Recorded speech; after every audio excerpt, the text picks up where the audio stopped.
Se está creando eso que se llama nuevo orden mundial, aunque fuera de las teorías conspirativas es muy sencillo definirlo. El nuevo orden mundial no es otra cosa que la implantación de un poder supranacional, basándose precisamente en esas organizaciones supranacionales que están creadas desde el fin de la Segunda Guerra Mundial, en concreto a raíz de los pactos de Bretton Woods, año 44. Tenemos la Unión Europea, Fondo Monetario Internacional, Banco Mundial, la ONU misma y todas sus subdivisiones. Y lo que está claro que busca es implantar una nueva humanidad, un único mundo, con un único gobierno, con una única religión, un único sistema económico. Pero para eso tenemos que eliminar el ser humano anterior. Por eso esos pilares que son los fundamentales: relativismo moral, laicismo, ideología de género, entre otros tantos. Podemos añadir aborto, ahora viene la eutanasia, con el objetivo de desprogramar al ser humano que existía antes, implantar un nuevo código de valores y poder empezar a implantar el transhumanismo, que es al que vamos. Vamos en lo que llaman también la cuarta revolución industrial, que es la implantación de un sistema robótico basado en inteligencia artificial que controle todo aquello que antes era de alguna manera esporádico en el ser humano. Para eso necesitamos, como les decía, formatear, eliminar la antigua civilización, en este caso la civilización cristiana, los valores cristianos, e implantar una nueva serie de valores que permita a las nuevas juventudes que entren perfectamente en esa nueva realidad. Para esto es lo que llaman, entre otras cosas, la Agenda Global 2030, o la Agenda del siglo XXI, que no es otra cosa que implantar una serie nueva de valores, precisamente desde esa descodificación. Obviamente esto no es homogéneo, no es consecutivo, a veces hay tropiezos, pero lo que está claro es que estamos ante las puertas de una nueva realidad. No es un cambio gradual como ha existido antes en la historia del ser humano, sino que es algo completamente diseñado. Es decir, el mundo al que vamos es fruto de una ingeniería social perfectamente planificada y perfectamente implantada. La implantación primero es ideológica. La ideología sirve primero para desestabilizar una nación. Si nos atendemos, por ejemplo, a Yuri Bezmenov, el antiguo agente del KGB que emigró a Estados Unidos y que contó precisamente esos procesos por los cuales se puede desestabilizar una nación, que es desestabilización, desmoralización, crisis y normalización, estamos viviendo perfectamente esas etapas. Hemos tenido una desestabilización, ahora estamos en la fase de desmoralización, que es volver a las naciones contra sí mismas, la endofobia, el odio a nuestra cultura cristiana, el odio a la misma biología, la misma realidad biológica hombre y mujer, para hacer que la población esté completamente confundida y que sea mucho más fácil guiarlas a un nuevo punto, es la mentalidad de rebaño. Ahora bien, primero es la ideología, segundo es lo demás: implantación social, económica, política, tecnológica, medioambiental, sanitaria, alimenticia. Todo esto está perfectamente diseñado. En la página del Foro Económico Mundial tienen perfectamente diseñado cuál va a ser el nuevo mundo. No dejan nada fuera. Lo sorprendente y lo llamativo es que está todo perfectamente entrelazado y todo perfectamente conectado, porque si tocamos todos los puntos, la salud, la educación, la ciencia, todo eso les va a permitir guiar, digamos, todo de forma paralela, todo hacia un mismo punto. Aunque en la realidad, obviamente, sabemos que hay gobiernos nacionales, en la práctica, gran parte de estos gobiernos nacionales para nada están trabajando para el bien de sus naciones, sino que trabajan precisamente para los intereses de estos globalistas. Lo hemos visto con el gobierno de Sánchez, lo estamos viendo en otros países, por ejemplo también en Iberoamérica. El aborto es algo que está en la Agenda Global 2030, que está incrustado en el ADN de los globalistas y que lo quieren promocionar a todo coste.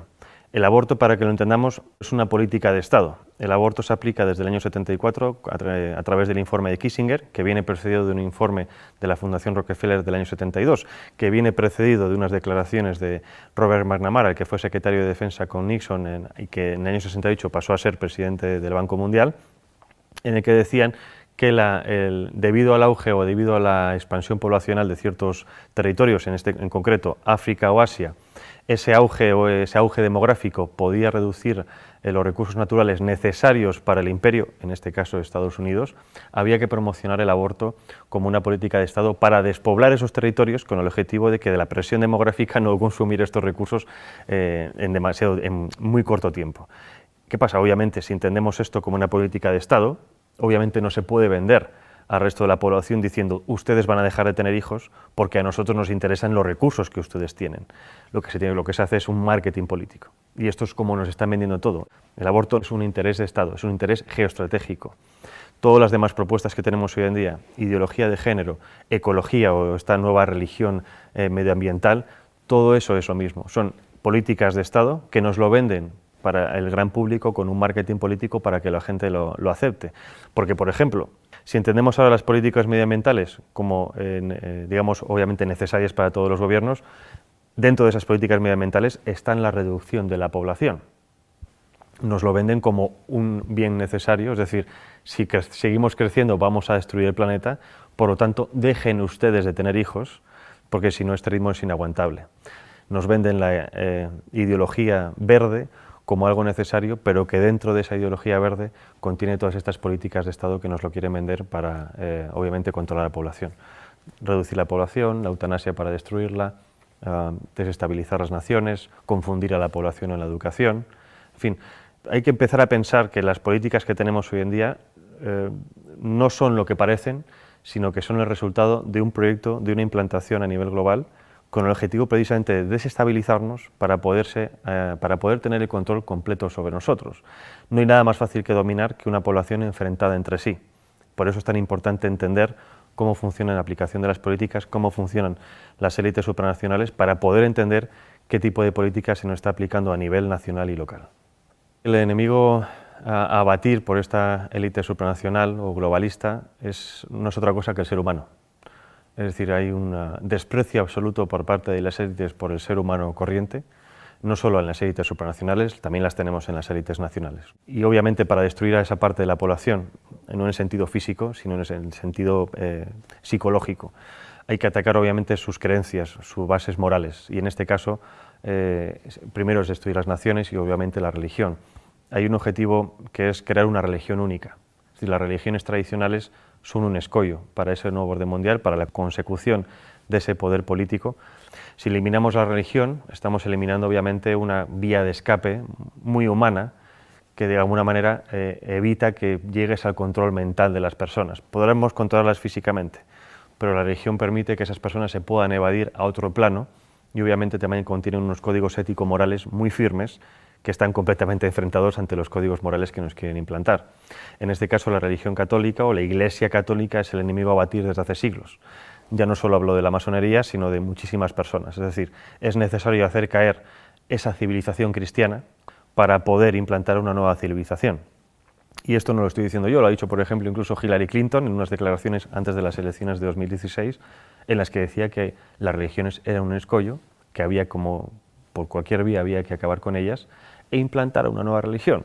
Ya seamos si podemos pensar en una religión de Estado, en unas nuevas religiones New Age, en fin, todo este tipo de prácticas pseudo-religiosas que nos están implantando con el objetivo de que realmente no estemos pensando en lo importante. El objetivo en general cuando hablo de la humanidad es el control absoluto de la población, pero no solo hablo de control digamos policial, sino control de lo que se consume, de lo que se piensa, de lo que se educa, de lo que se ve. Más o menos yo creo que todo el mundo tiene en la cabeza esta realidad porque es un poco lo que estamos viendo. Nos censuran las redes sociales, nos censuran medios de comunicación, censuran incluso en los mismos colegios y esto no es otra cosa que poner barreras. Entonces necesitan acabar con todo eso para poder tener el control. Obviamente cuando hablo de Soros como uno de los principales promotores de este nuevo orden mundial, lo dejo muy claro, uno de los principales, o digamos una de las caras visibles. Yo creo que si conocemos a Soros tanto, es porque a Soros se le permite mostrarse. Con esto ¿qué quiero decir? Con esto digo que los verdaderamente poderosos están en la sombra. Ahora bien, si Soros, digamos que trabaja en el lado social, quiero decir la sociedad civil, es decir, es un experto en modificación de conciencias. Para eso trabaja en la ventana de Overton. La ventana de Overton es una herramienta que nos permite transformar lo imposible en un hecho factible. Y hay varias fases. Obviamente primero viene la propaganda, la ideología. Para eso se crean y se financian think tanks, fundaciones, asociaciones que generen supuestos documentos científicos, oficiales, estudios, etcétera, de los cuales después se hagan eco los medios de comunicación. Esos medios de comunicación llegan a las masas a base de repetición de estos estudios, estos conceptos, estas ideologías, acaban, si no aceptando como propias esas ideologías o pensamientos, sí aceptándolos diciendo que es algo como ya existe y lo ven por todas partes, es algo que hay que aceptar. Una vez llegamos a esa tercera fase, viene la cuarta fase, que es la de los políticos. Los políticos, obviamente, con el interés partidista de continuar en el poder, se hacen supuesto eco de esas reclamaciones supuestamente sociales, y obviamente después el quinto, que es la transformación en leyes, la legislación. Entonces, esos 5 pasos es lo que se ha seguido con muchísimas cosas. Tenemos el aborto, tenemos el matrimonio homosexual, ahora tenemos ya ha empezado la eutanasia, y el siguiente paso es la pedofilia. Y esto es pura matemática, es ciencia política y siempre funciona. Entonces, si nos atenemos a que esto sirve para aplicar ciertas cosas, ¿qué es lo que ha hecho Soros a nivel social? Lo mismo. Ha financiado ONGs, asociaciones, fundaciones, ha financiado medios de comunicación, ha financiado a políticos e incluso ha financiado a instituciones como por ejemplo puede ser la Unión Europea o el European Council on Foreign Relations, que es la versión europea del CFR norteamericano, que es el principal lobby de la política exterior norteamericana, en este caso en Europa. Entonces, si tienes los 5 pasos o los 4 pasos de los 5 en tu mano, es mucho más fácil modificar la realidad de los ciudadanos precisamente porque toca todos esos palos. Si nos vamos a instituciones supranacionales, ¿cuál es el papel de la ONU, de la UE? Es muy parecido. Bueno, el Banco Mundial obviamente es la gestión económica mundial, lo mismo parecido del Fondo Monetario Internacional a la hora de préstamos. El control económico y los préstamos sirven para el chantaje económico a las naciones. Hay muchísimas naciones africanas que se han quejado precisamente del chantaje económico de dinero supuestamente de ayudas al desarrollo, siempre dependiendo de cuestiones como, por ejemplo, la implantación del aborto, la implantación de la ideología de género, de educación sexual temprana para los niños, etcétera, etcétera. La OMS ha sido fundamental para la implantación de la idea de que existe una pandemia mundial, y si no hubiera sido por la OMS, en este caso por Tedros Adhanom, no se hubiera creado o no se hubiera llamado un confinamiento mundial. Primera vez en la historia que los ciudadanos de este planeta hemos visto cómo en todas las naciones se seguían los mismos pasos. Es decir, nada ha conseguido antes que realmente hubiera una coordinación nunca antes vista a nivel global.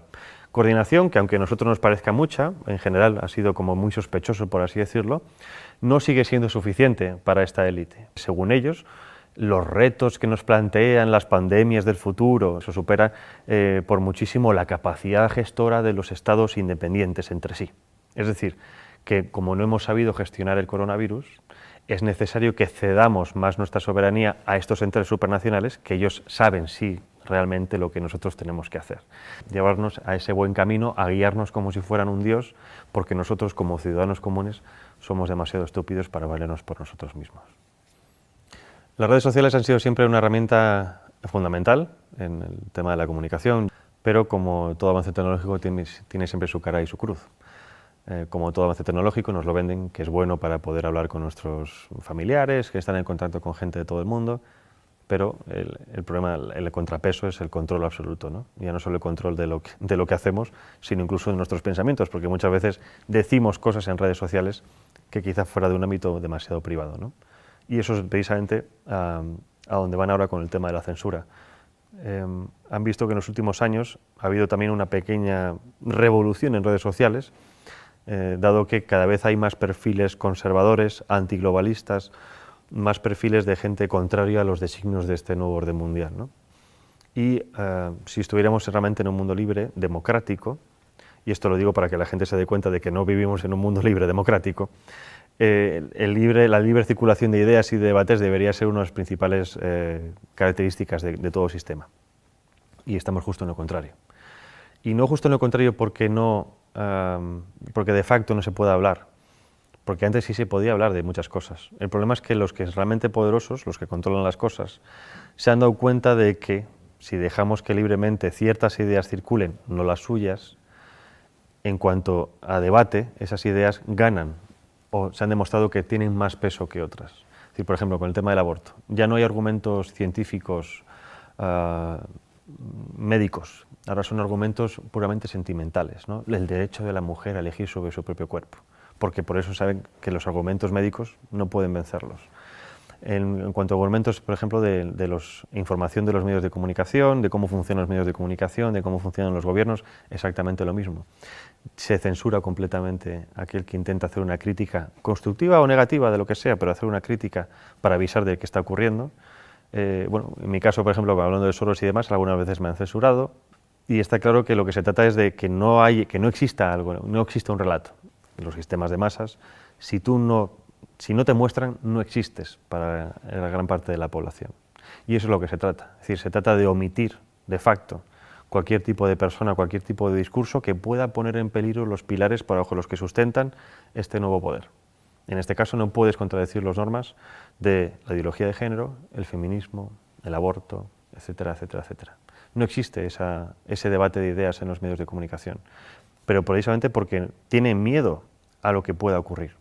Porque cuando ha ocurrido que algunas personas han ido a ciertos debates a exponer ciertas ideas, la gente se da cuenta de que hay otra línea de pensar diferente a la que tenían en mente. Y por lo tanto hay otra forma de racionar las cosas.